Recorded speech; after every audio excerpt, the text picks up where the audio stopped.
I am a man of culture. I learned quite early in my life the beauty art can present. I carried this knowledge with me for the rest of my life. The first anime I ever watched from beginning to end was Prison School, and I've become a better man for it. You see, hentai and erotica have a bad reputation in a lot of circles. You might call me a porn addict. I call myself an art connoisseur. But after so many years of hentai consumption, you begin to wonder, what's next? Fortunately for me, I soon found my purpose. A couple of years ago, I learned of the existence of manhwa. They've had an amazing rise in popularity over the years. Some of them getting their own animation, with many more proclaimed classics on the way. So I scoured the internet in an attempt to discover where I should begin my manhwa journey. Through my studies, I found a lot of the same names. Learning the hard way. Secret class. Excuse me, this is my room. Silent Kingdom. I finally decided I'm just gonna start one. And much to my surprise, it was fucking hentai. All of them. I'm talking cheeks are getting decimated, the titties are titillating. Erotic manhwas, aka pornwas, have become very popular. And I must admit, I'm a big fan. But something that stood out to me after reading so many are that these pornwas are not like most of the hentai indulgence I've seen before. Even after post-nut clarity, you look back at the screen and it's like, wait, the story's actually kinda good though. Some of these erotic manhwa have great compelling narratives in them, but in the back of your mind you think to yourself, how good can these really get though? And not too long ago, my question was answered. When I read the manhwa, What Happens Inside the Dungeon, a story about a continent of people who use monsters as sex toys can't possibly have an extremely well thought out narrative with amazing world-building characters who made me tear up multiple times, right? I mean, the first chapter is about the legendary hero who come to death after using a dragon's tail as a fleshlight. What Happens Inside the Dungeon is an absolute masterclass of juggling genres. From action comedy to lesbian threesomes, this is a story that uses the erotic nature to its advantage. What seemingly starts as a clickbait idea to draw people in, quickly transforms into a method of allowing us to connect to these characters on a level many stories dream to achieve. Yeah, Mikey was cool and all that, sick backstory or whatever. But I know that chun gives the best top on the continent, on top of her already amazing character traits. This story uses mature themes to deepen our understanding of the characters and world tenfold. It's super easy to understand and resonate with the character when you literally know everything about them. Yeah, okay, get the jokes, and I know it sounds like I'm excusing my porn addiction, but that's not true at all. That's gonna be next video. But What Happens Inside the Dungeon truly is one of the greatest experiences I've had reading a story in years. With this unique power scaling, well choreographed fights, and S-tier comedy, this is a manhwa I believe everyone needs to read. And it's got cheeks, bro. Like what more do you want? I know this sounds wild, but hear me out. When I tell you this is a world that has humans using monsters as adult toys, whether that be dudes getting domed off from monster radishes, or ladies using bad dragons literally, you might think this is just some hardcore schmutt, which it is, but it's so much more than that. Because centuries ago, this continent was classic medieval. Monsters terrorizing towns, Demon King, all that. Then came the knight who would change society forever. Hoss. The great sword Saint Hoss was known as the strongest being alive, slaying all sorts of monsters easily. And he even battled the Demon King and beat the fuck out of Lord Bro. He let that nigga survive too, just to make him live with the pain of that disrespectful ass whooping he just received. But one day, Hoss went out to challenge the armor dragon and never came back. A search party eventually found him, however, along with the corpse of the dragon. Hoss had tragically died, with his dick and the dragon tail covered in his own dude juice. Bro came to death. I'm trying to be like you, big bro. The once legendary hero was immediately deemed a freak. When his house was searched, they found a lifetime collection of adult toys Hoss had made from the many monsters he battled for years after his death. Hoss's legacy was in the dumps, until one day, people began to experiment fucking monstrosity for themselves. A couple hundred years later, we finally meet our true main character, Chun, an orphan girl moving away from her hometown to prove to herself that she can still become great despite being given up by her parents. She's the classic medieval fantasy main character, naive and inexperienced, but a good person with even better intentions. She's ready to start a new life on this new continent, but she soon learns that this land is nothing like hers. She decides to become a monster hunter in order to make some quick cash, given that she's well trained in combat. And in her first day in the dungeon, she witnessed a man using a monster to get that 360-degree slop top with the super suction DLC. She then comes into contact with our first addition to the cast, Chun-ja, an emotionless woman who wants nothing to do with her. Chun tries to make friends out of Chun-ja, but after Shawty catches a vibrating fish, she finally understands. You niggas is different. A lot of monsters are going extinct due to folks using them to fuck. So the fact that Chun has seen 3 monsters in a day is an amazing feat. She seems to be a monster magnet in that regard, so she gets Chun-ja to team up with her based on that. While Chun is looking for glory and fame, Chun-ja is looking for cock and balls. While out in the town, Chun learns that a bounty's out on the shell dragon, the very species that killed the legendary hero Hoss. Everyone is shook, but for 5 billy, Chun is ready to tussle with that big ass nigga. All of a sudden, that same dragon just fucking pulls up. The town is fucked. People are getting eaten, buildings are falling, but Chun and Chun-ja step up to the occasion. Chun's power is based on the pressure points in her hand. She's much more powerful than she can control, so certain points allow her to release a specific amount of power at a time. Chun-ja, on the other hand, is the granddaughter of one of the greatest commanders in the army, so she can get active with it as well. Even with their combined efforts, the dragon proves to be 10 times stronger than them. Chun decides it's time to hit bro with the wake up super and releases 100% of her power by bursting all the blood vessels in her body. She triggers every ounce of adrenaline and releases her limiter. She hits it with an all-out attack and ends up breaking off one of the horns, forcing the dragon to retreat. A week later, Chun finally wakes up from her coma and realizes that she just acquired the horn of a $5 billion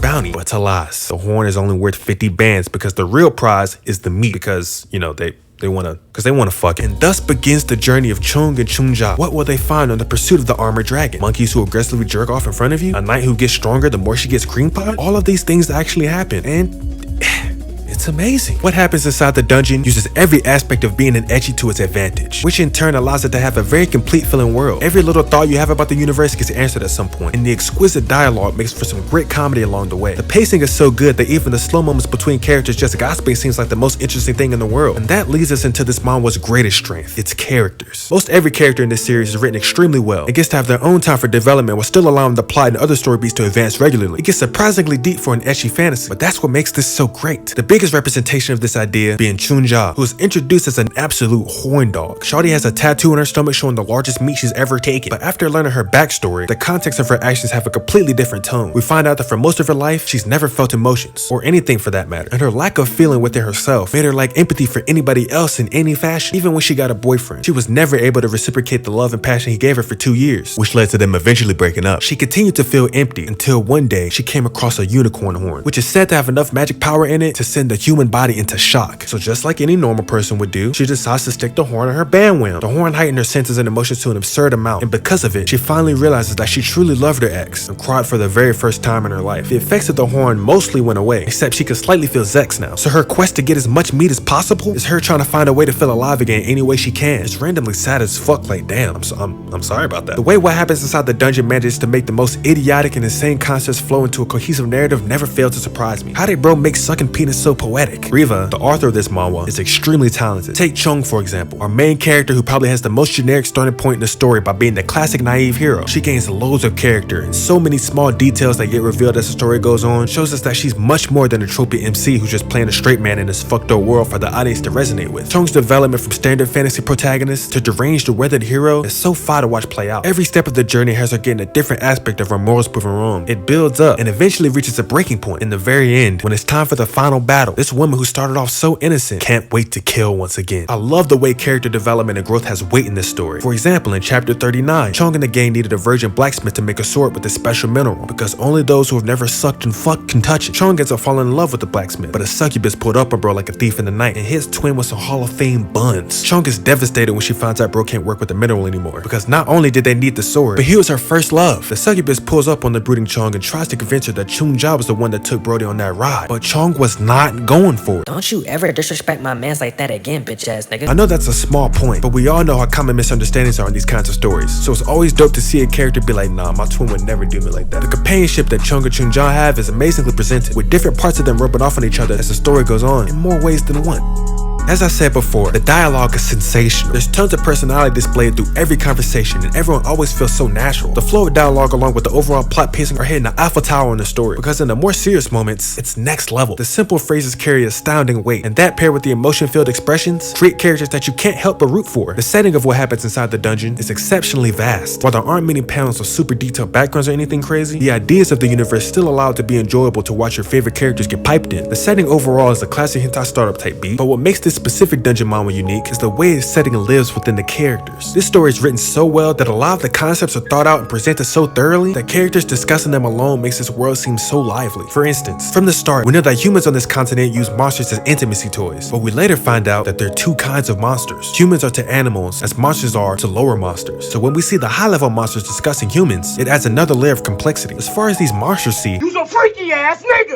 To be completely honest, I wasn't sold on the artwork at first. It's very inconsistent and switches styles in the beginning chapters, but it gets much better throughout the manhwa. When I was rereading for the video, I was like, damn, this shit used to look way different. No disrespect, but it's honestly night and day seeing how much better the art is by the end of the story. The series started in June 2019 and ended in July 2020. Over that 3-year period, getting to see 𝑯𝑬𝑵 grow as both an artist and a storyteller was a wonderful experience. I feel this growth is especially obvious with the fight scenes. The poses and choreography get 20 times better by the end of the manhwa. My favorite aspect of this all is seeing the seeds planted in chapter 1 blossom and bloom by chapter 110. At the start, you can clearly see that 𝑯𝑬𝑵 has a great mind for fight choreography with its experimental and very unique perspective. But the more chapters you get into, the positioning slowly gets better. The perspective gets more and more complex while remaining understandable. And it's like, wow, we just witnessed a nigga become nice in real time. That's fire as fuck. A specific aspect that was fire to see improve was the facial expressions. I'm not trying to make it seem like this nigga was Ash or something. I hope it's not coming off that way. But comparing a panel from chapter 5 to chapter 105, the latter just hits extremely different. The facial expressions are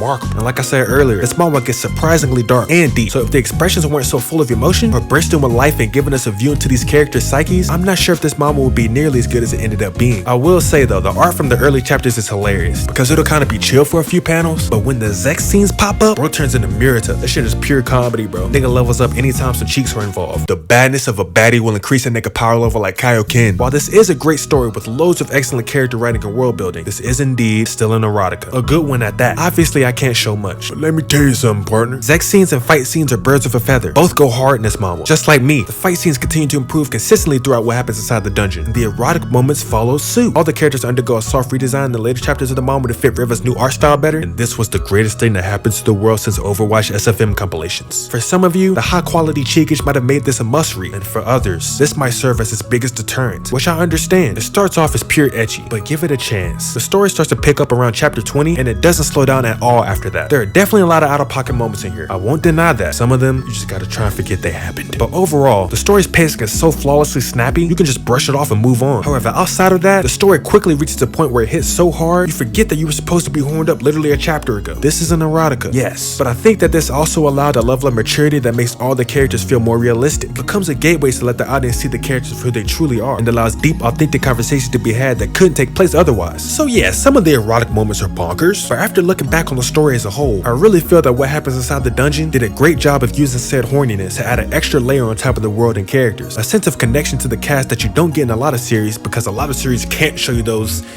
connections per se. But inside the dungeon, we know everything about these niggas. The way the plot weaves the ecchi elements into actual reasonable and solid story is actually incredible. Spoiler alert, spoiler alert. But Chong's ability is that her overall power level increases the more she gets into her desires. So basically, the more she climaxes, the stronger she gets. Which is like, yeah, the most cliche hentai ass shit ever. But the way it goes about displaying and escalating this idea as the story goes along, you forget that it started off as some woman getting stronger after playing Osu in her wow. What happens inside the dungeon manages to make a superpower as insane as gaining power every time you bust seem like the hardest power system you've ever seen. The only issue with it being an erotic manhwa is that the times when you only want story, it makes it hard to read this. Like, oh yeah, I just want to read a couple chapters before work, you know what I'm saying? These past 2 chapters have been sick ass lore drops. Okay, but now all of a sudden Chun is sucking cock and riding penis. Damn, shit is hella fire, but like, it's 9 AM, bro. What happens inside the dungeon is an absolutely fantastic series. It does a great job of wrapping up most of the plot lines while still maintaining that serious yet comical tone that was upheld for the whole 3-year run. A masterclass in storytelling, character writing, and world building. Getting to see our artists work at reaching their full potential makes this series all the more satisfying. Perfectly balanced story, man, I'm telling you. Phenomenal writing, excellent characters, engaging plot, boobies. What more could you possibly ask for? And this manga doesn't discriminate. It's got hot dudes too. Sometimes with art, you experience something and it comes to a point where you're just like, oh yeah, I'm gonna remember this one forever. Sometimes it's a great album. Sometimes it's a great video game. Sometimes it's a pornographic comic book. I know I speak in hyperboles a lot, but I'm dead ass when I say this is one of my favorite things I've read in a minute. This series is for surely not for everyone, especially with how hardcore the erotic aspect is in the first 15 chapters or so. But if you enjoy that, or can at least make it past that, you'll come across an amazing display of an artist just getting his fucking bag. That nigga Riva was in his fucking, man, that nigga was in his goddamn duffy, man. That nigga was in his goddamn duffel. Riva is actually a famous content creator in Korea. Roshin is pretty consistently on Twitch and has a lot of videos up on YouTube, so def check that out if you're interested. But yeah, man, what else do I have to say? Fuck, I'm out of script. What do I say? You get it? This shit fire. Sorry for taking us so long on these vids, man. I've been trying to up the quality, you feel me? So yeah, thank you for everyone who's been, you know what I'm saying, rocking with this fucking wild ass schedule. Yeah, I appreciate y'all, you know what I'm saying, fucking with me and being patient, and you know what I'm saying, I appreciate everyone that comes back and shit, bro. So trust me, I'm locked in. More vids coming soon. But yeah, I fuck with y'all, man. I thank y'all for fucking with me. Have a blessed day, and deuces. Jack off and back off, and if you don't come my mouth.